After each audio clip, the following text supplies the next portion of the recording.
পদ্য গীতা প্রথম অধ্যায়। অর্জুন বিষাদযোগ।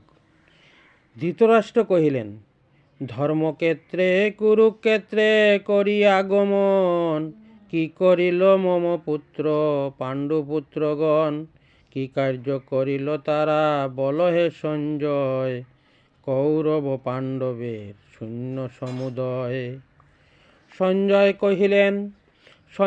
কহিল তবে শুনো হে রাজন, বহু দেখি দ্রোণাচার্যে বলে দুর্যোধন, পাণ্ডবের বিহনাচে রচে দ্রুপদ তনয়, পাণ্ডব পক্ষীয় নাম শোনো মহাশয়। হে আচার্য, পাণ্ডব বহু করুণ দর্শন, রচনা করেছে ইহা মহারথীগণ, ভীমার্জুন মহাসুর বিরাট রাজন, যুযুধান মহারথ দ্রুপদ রাজন, দৃষ্টকেতু চেকিতান কাশীরাজ বীর, পুরুজিত কুন্তিভুজ সব্যরণে স্থির, যুধামন্য উত্তমৌজা মহাশক্তিমান, সৌভদ্র দ্রুপদ পুত্র অতি বলবান, সুনদীজোত্তম যারা মোর পক্ষে স্থিত, আপনীয় ভীষ্মদেব যুদ্ধে উপনীত।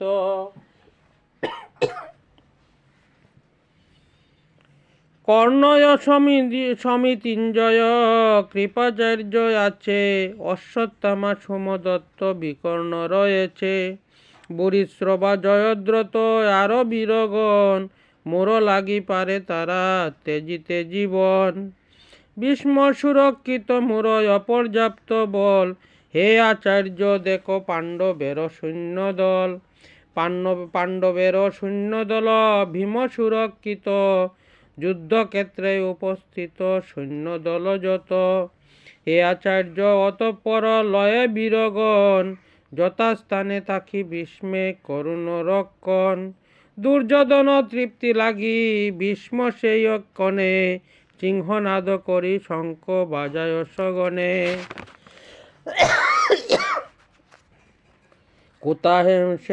হুতা শ্বেত অশ্বযুক্ত কপিধ্বজরতে,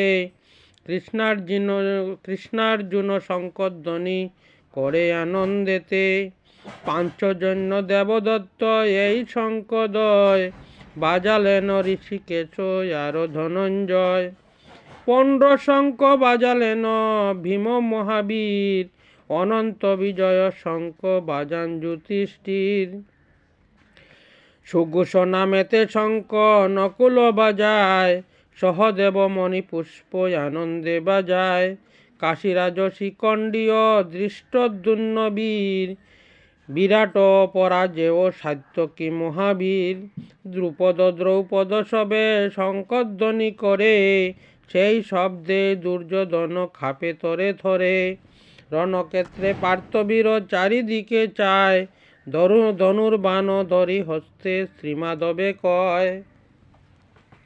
অর্জুন কহিলেন, হে অচ্যুত শুনো মোর এক নিবেদন, সৈন্যগণ মধ্য রথ কর হস্তাপন, রণক্ষেত্রে কেবাই আছে দেখিব নয়নে, করিতে হইবে রণ তা কাহাদের শনে, দুষ্ট বুদ্ধি কৌরবের করিবারে হিত, এই রণক্ষেত্রে কারা আছে উপস্থিত।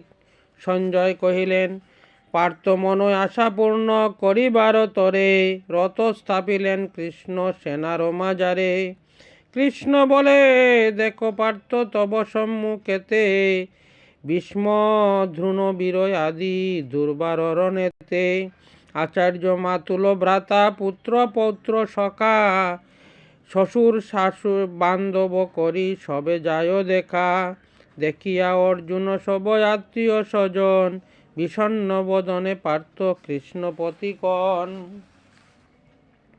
অর্জুন কহিলেন, অহে কৃষ্ণ দেখি সব আত্মীয় স্বজন, দেহ মোর অবসন্ন বিশুষ্ক বদন, শরীর কম্পিত রোমাঞ্চিত কলেবর, শিথিল গান্ডীব চর্ম দগ্ধ নিরন্তর।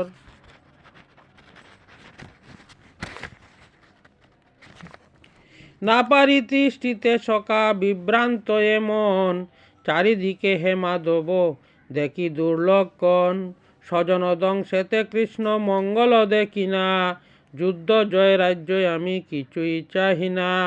রাজ্য সুখ রাজভোগ কিবা প্রয়োজন, যাহাদের তরে ইহা করিয়া কিঞ্চন। আচার্য ও পিতামহ আত্মীয় স্বজন, রণক্ষেত্রে এসেছে মৃত্যু করিপন।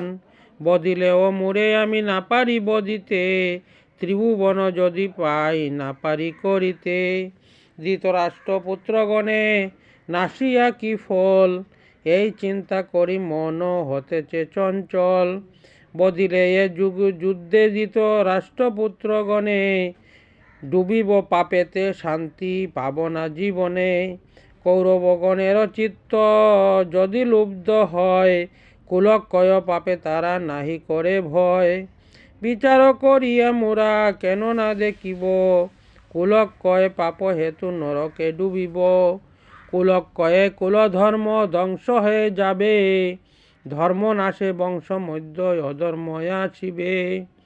কুল নারীগণ সবে বেবিচারী হবে, বর্ণ সংকর তাহে বংশেতে জন্মিবে। কুলহন্তা গণ সবে নরকে ডুবিবে, পিতৃগণ লুপ্ত পিণ্ডে পতিত হইবে। বর্ণশঙ্কর জনমিলে জাতি ধর্ম নাশ, শাস্ত্রের বিধান ইতে নাহি অবিশ্বাস। নাশ হলে কুল ধর্ম নরকে পতন, মহাপাপে তবে কেন করিয়া চরণ। হায় কি মহাপাপে হয়েছি উদ্যোগী, স্বজন নাশিয়া হব রাজ্য সুখভাগী। নিরস্ত্রও যদি মুরে মারে নাশে কুরুগণ, তাহাও মুদের শ্রেয় শুন জনার্দন। সরসরাসন তেজি পার্থ ধনুর্ধর, শোকাকুল হয়ে বসে রথের উপর। অর্জুন বিষাদযুগ নামক প্রথম অধ্যায় সমাপ্ত।